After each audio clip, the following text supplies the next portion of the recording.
C'est un procès oublié et qui fut pourtant retentissant au début des années 30 aux États-Unis.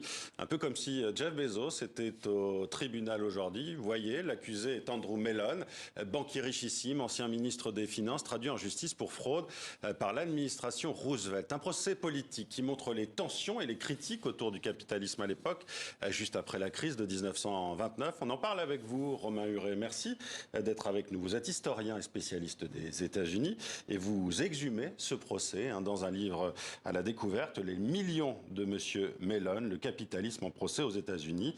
Romain Huret, d'abord, comment expliquer que ce procès très médiatisé au début des années 30 ait été complètement oublié?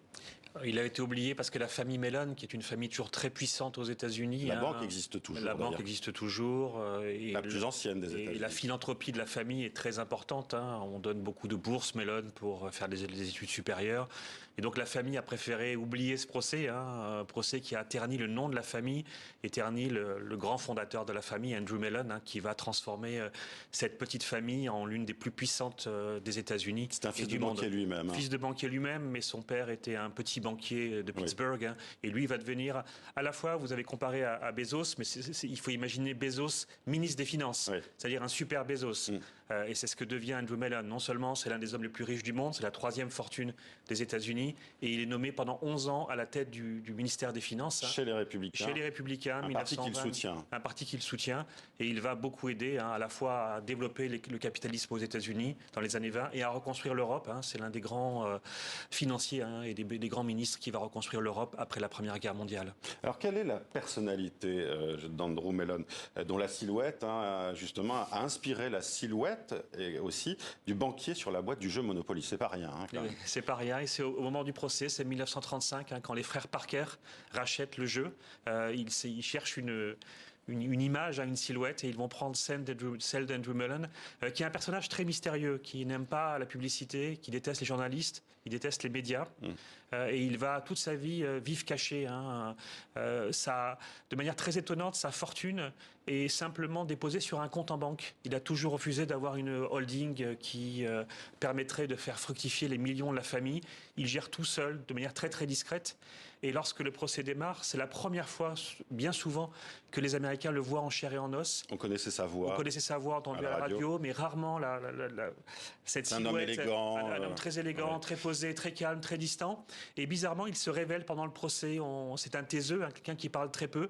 Et c'est un des événements tout à fait inattendus du procès. Il va se mettre à parler, il va raconter sa vie, son père, son histoire, et avec elle l'histoire du capitalisme aux États-Unis. Justement, ce procès est hautement symbolique et politique, je le disais, pour l'administration Roosevelt, qui vient d'arriver au pouvoir. Il faut montrer après 29 qu'on ne laissera plus faire n'importe quoi aux hommes d'affaires, aux banquiers, aux banksters, comme on les appelle à l'époque, cette contraction entre banquiers et gangsters. C'est clairement, comme vous l'avez sous-titré, le procès du capitalisme de l'époque. Oui, tout à fait. Le président Roosevelt souhaite faire un exemple. Il avait la possibilité de gérer les choses de manière très discrète, comme ça se fait encore aujourd'hui à Bercy ou aux États-Unis. On peut simplement, dans la discrétion d'un bureau, discuter avec un millionnaire qui a parfois enfreint les règles fiscales et trouver un terrain d'entente. Il remboursera le fisc et le fisc s'arrangera sur la somme. Ça se passe dans tous les ministères du monde. Là, Roosevelt décide de faire un exemple et décide d'aller au bout de la procédure et de faire un procès public pour que la nation voit ce qui s'est passé dans les années 20. Qu'est-ce qu'on lui reproche exactement, Andrew Mellon? Alors, on lui reproche une série de petites malversations dans la déclaration d'impôt. Et au final, ces petites malversations créent un arriéré fiscal de 2 millions de dollars. Et si on ajoute la pénalité de 50%, ça fait 3 millions de dollars. C'est une somme considérable pour l'époque. Ce serait 30-60 millions de dollars. 60 millions de dollars aujourd'hui. Donc une somme considérable dans un pays qui est plongé dans la crise. Donc ces millions résonnent comme la preuve de la culpabilité des élites financières et économiques. Et donc on lui reproche une série de malversations qui vont être examinées pendant le procès.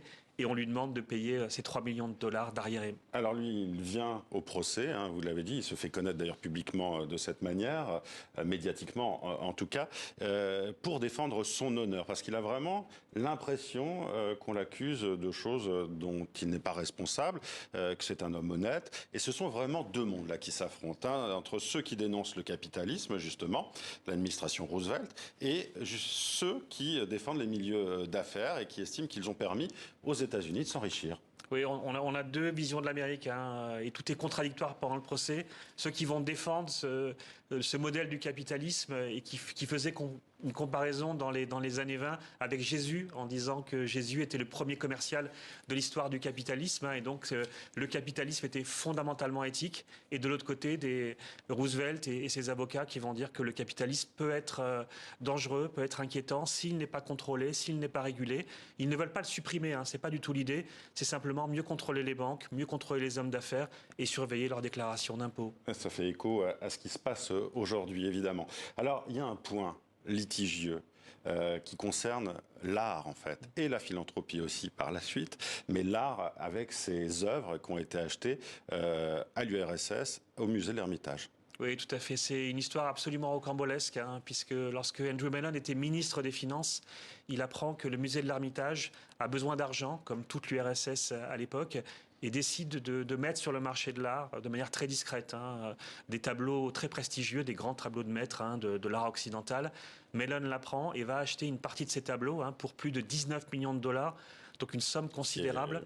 Énorme. Énorme. Et il en déduit une partie, hein, dans sa déclaration fiscale au titre de la philanthropie.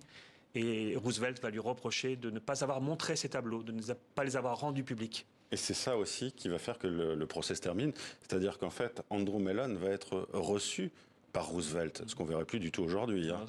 On créerait un scandale. Ça aurait créé un scandale et ça ne se fait plus du tout. Voilà, on n'a plus le droit, une fois que le procès est enclenché, de recevoir un accusé, bien évidemment. Et comment ça va se résoudre alors? Je ne vais pas donner la fin, je laisserai les lecteurs et lectrices découvrir la fin, mais on va trouver un terrain d'entente, hein, entre ce riche capitaliste et Roosevelt. Ils vont s'accorder sur un don à la nation et un don qu'on peut encore visiter aujourd'hui. Et je donne un indice très fort pour les lecteurs et les lectrices.